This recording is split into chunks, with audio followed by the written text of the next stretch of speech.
Insert generic YouTube intro there. Joking. Welcome back, everybody. Thanks for checking out the video. But in this one, we'll be going over basic tips and tactics on Mutant Zero Road to Eden. Put about 40 hours into it, so I do feel that I have enough knowledge to go over the things that I've noticed I made mistakes on in my first playthrough, my first clear, and then things that I know work really well from the first clear and so far what I've been through in here. Currently, our characters are at the House of Bones in the storyline. It's just Selma, Dux, and Borman. So I didn't really. I do have. Do I have somebody else? No, I don't think I have anybody else. So in this video, I really want to go over and touch on a couple of topics. Those being looting, movement, positioning, and character selection. I want to hit on most of those topics, and I actually do show a lot of that in here. But some things that I really, I guess it's better visually for you guys to see it, to understand a little bit better. So going into looting, being the first thing I want to do, as you guys know, there are 4 things you can loot: scraps, artifacts, med kits, and weapon parts. All can be used at the Ark in different ways. I won't go through too much of those details. I'd rather you guys, if you like this game, you like this gameplay, definitely I would say invest $35 or $32, whatever it's going for in your platform for it. It's a great game. Definitely check it out. It's really, really fun.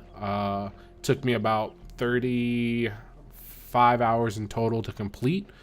And that was me going around and exploring and failing, and then, so it could be a little bit shorter, but everybody's miles will vary. So going into looting, as you guys just saw in that open area, I went from each side of the map and pretty much ran through the side, then went through the middle.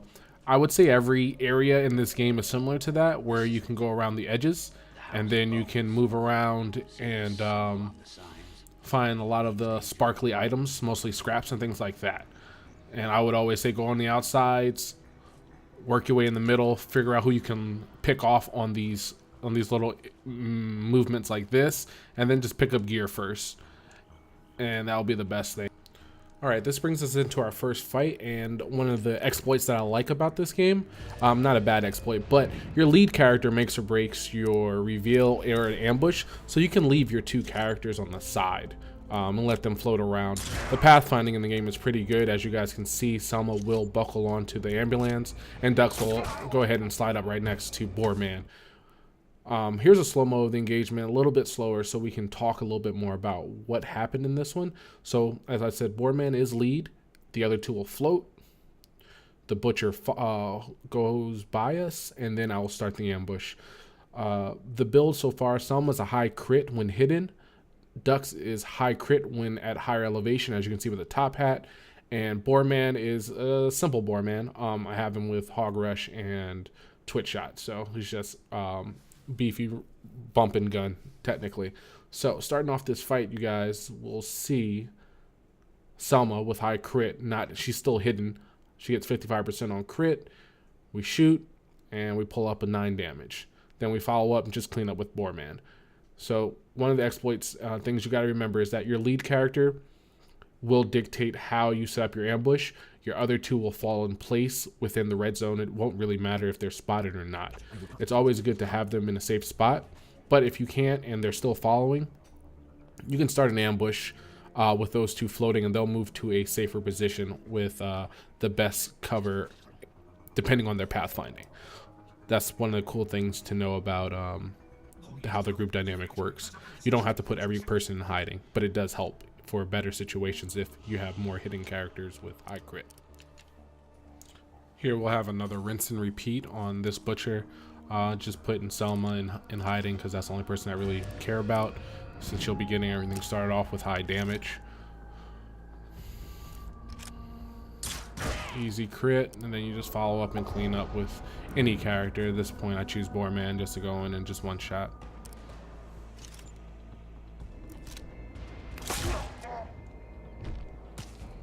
Stay down. Oh man, that was my shot. Get your asses over here. As you'll see, we'll keep walking around and trying to navigate through the outskirts just to find more gear, scraps, loot, and things like that. Really help. Like I said, normal strategy for me is in the area, run around the edges, pick up the scraps, the gun parts, the artifacts, and then work my way into the middle. And for this engagement, we have Marauder with its back turned that can't be notified by any of the others. A good way to figure out if the person you are going to attack is in range of another person hearing them, the circles of notification that the enemies have around them. If they interconnect, they will know. Simple, I guess, turn-based or tactical RPG type of indicator. So if their circles don't touch, it's pretty safe to kill one without notifying another. So after that fight, it's going to put us in a position where we can see another exploit that I thoroughly enjoy, and it'll also introduce the robots, the robot fighting. This was a great area to witness all of those, and if your characters are set correctly, how to engage those. So you'll notice as I speed through this, we're going to try to work our way safely around the commotion in the middle, and then set up on getting loot, and then seeing the robot enemy for the the stealth assassination. Good thing to remember, circuit breaker, great skill to have if you know you're going into a robot area. Very, very, very great skill to have. And then the weapon damage mods for EMPs and things like that. Another huge thing. So right here, you'll see Selma when I was talking about the exploit of getting into the red zones. Those are all little spot zones. You have about half a second to lock your character and hide, not to get spotted. So as you saw there, I put her in the red, got her close to the wall, anticipated the hide, clicked, and then I stuck to the wall and was not spotted. That's a huge thing you're probably going to need for later game. I don't want to spoil anything, but it gets you in some really good positions for enemies that are roaming and setups in certain fights with certain type of enemies. So right now I'm going to move Dux in position. He's going to pop circuit breaker with his bow. That's going to give me 2 turns of the medbot, just not operational, which then gives all of my damage dealers a great time of, to work and hurt. So I thought Boardman was going to finish this up, so I got a little overzealous. I send him out and finish him off, but as we'll see, that won't be the case.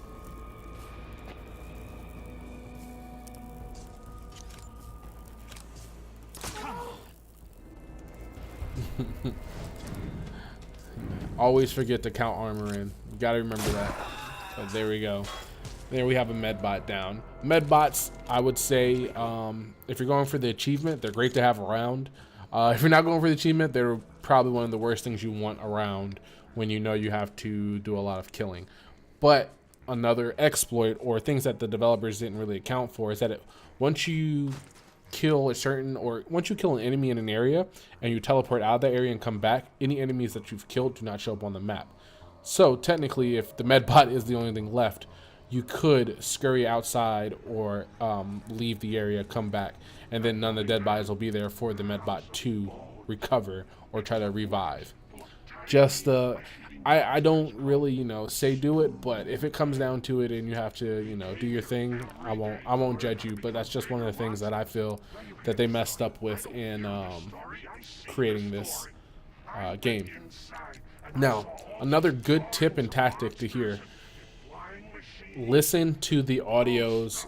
Do not attack an enemy off the rip. You always want to listen to them go through an audio, because as you saw, that Butcher and that Marauder were standing there throughout the whole time I've entered the area. Once you listen to their dialogue, you'll see that the Butcher actually will go and patrol. So a lot of interactions in this game, you should sit down, listen. That one's actually really funny. You should sit down, listen to, and then watch the actions post conversation or interaction. It will definitely help with the situations of getting around and moving into specific areas with your characters. So after killing the Marauder, it gives us an easy cleanup for the Butcher that's on patrol.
Okay, this is going to bring us to our better side of positioning and understanding your character select.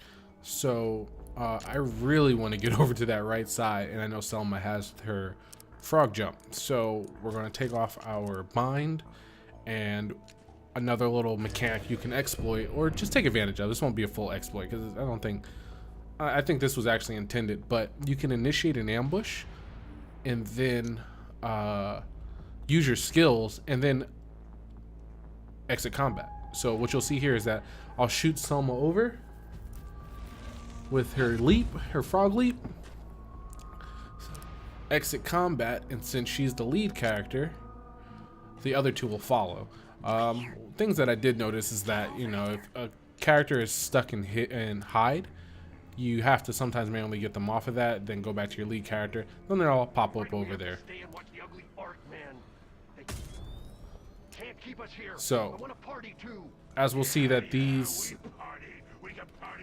ghouls will start talking and having a conversation. After their conversation is over, it's going to initiate another move. You'll see that the hunter will actually start walking away. So another reason to, you know, wait out, listen to audio, and you know, enjoy. To say. But yeah, here comes our hunter, and we'll be able to hit him with a successful ambush. Follow up with the pyro following that, and then we'll be good.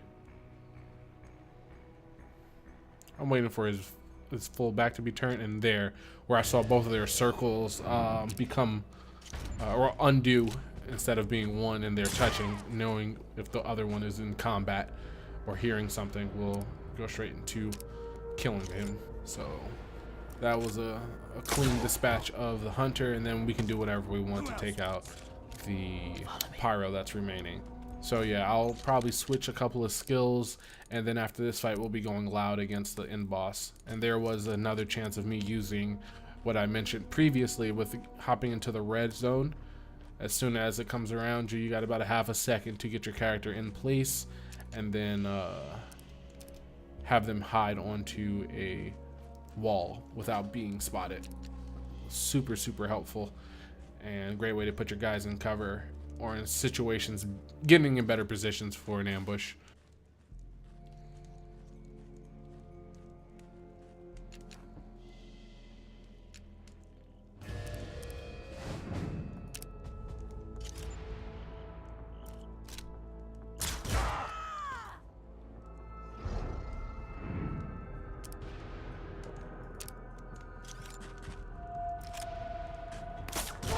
Really, really good critical on both of their parts. Really good. Come on. Spread out. Okay, back me up. All right. So I think this will leave only the Butcher, the Novasect, a Pyro, and if I'm not mistaken, a Hunter down the front. I don't think there is a way to clean up that group without alerting everybody. So I think that fight will be just us going loud, and normally that's normally the last part of the area. Is when I'm finished with an area, I will clear up everything I can stealthily, and then just go loud at the end to avoid the hustle and bustle of getting swarmed by every enemy on the map. Another great tactic, you know. It's my preference. I don't like to get swarmed by every enemy on the map, but if you were watching the stream on a couple of the last areas, I thought I did it right, and I was still getting swarmed by a ton of enemies. But thanks everybody for watching. I hope this was informative. Remember,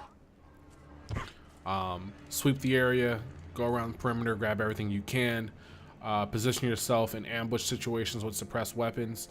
If I had to say anything about early game, you'll get cool weapons, but your suppressed weapons are going to be your bread and butter for getting through most of the content. Sneaking is more rewarding in this game than there is front rush, just for the fact you can get around a lot of areas to get to new areas and areas you're not supposed to be in, to get a lot of loot. Like I said, I don't want to really say too much, but definitely sneaking around, moving around, and exploring first rather than going in guns blazing has helped me tremendously in the 43 hours I've accumulated in this game. But I thoroughly enjoy it. I'm having fun with it. I hope you guys and gals are. I hope this video is somewhat informative. I'll let this last fight play out for you all and hope you have a great one. This is Solidus 2. If you guys didn't know, you can check me on Twitch. I probably won't be streaming this one too long. Like I said, I'm on my second playthrough and I might be completing it within like the next, I don't know, 7 hours again. But definitely something to watch if you guys want to. But my VODs are there if you want to stop by and watch. So once again, thanks a lot. A thumbs up, comment, subscribe. They always help. They're always free. And if you guys like this type of content, let me know what you want to see in the next video. I can accommodate. I can work on some stuff. And if you have any other games in mind similar to this game, because you guys know I'm a huge XCOM fan, go ahead and drop it down in the comments. I'll get to it. We'll work on it and see what cool stuff we can do in that game. All right. I'll catch you all later.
Today, dickwad.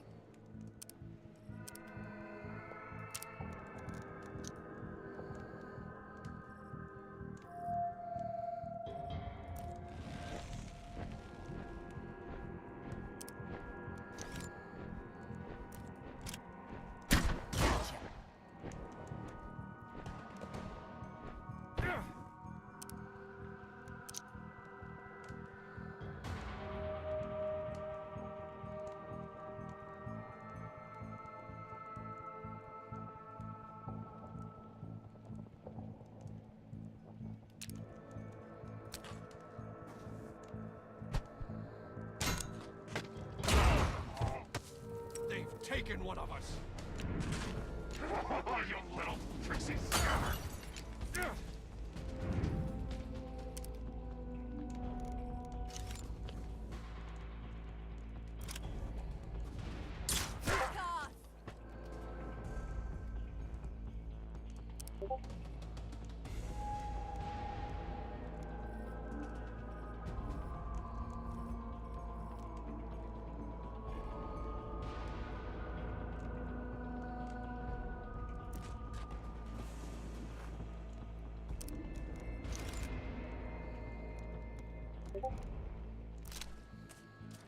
Hurt, don't it?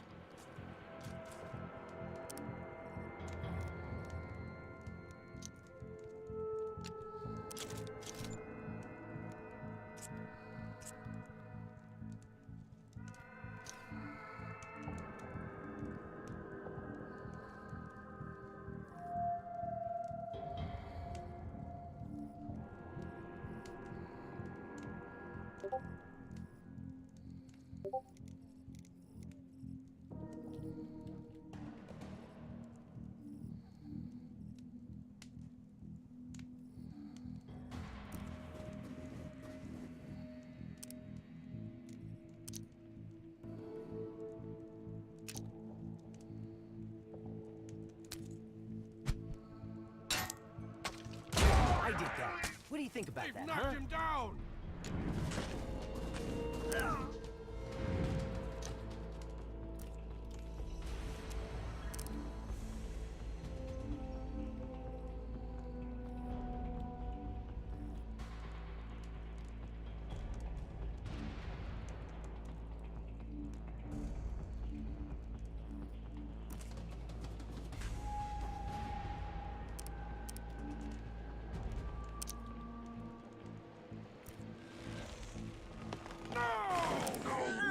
Keep going!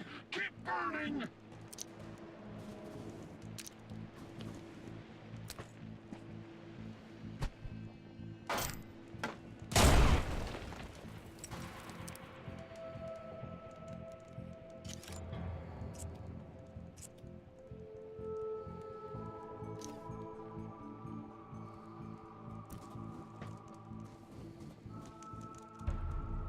Do you feel the darkness closing in?